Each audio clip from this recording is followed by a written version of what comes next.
Hello, my name is Tamara Phillips and I teach U.S. Constitutional Law Honors. It's an elective in the Social Studies Department.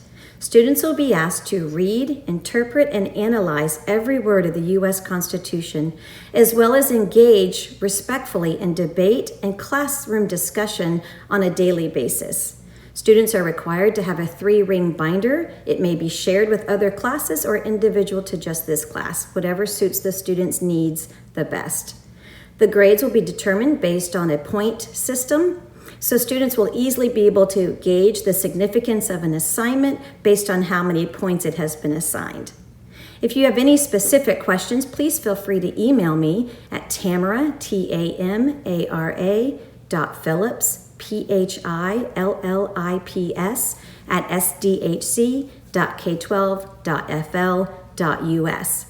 I've been a part of Plant's faculty for 25 years, and I look forward to another successful year. Go Panthers!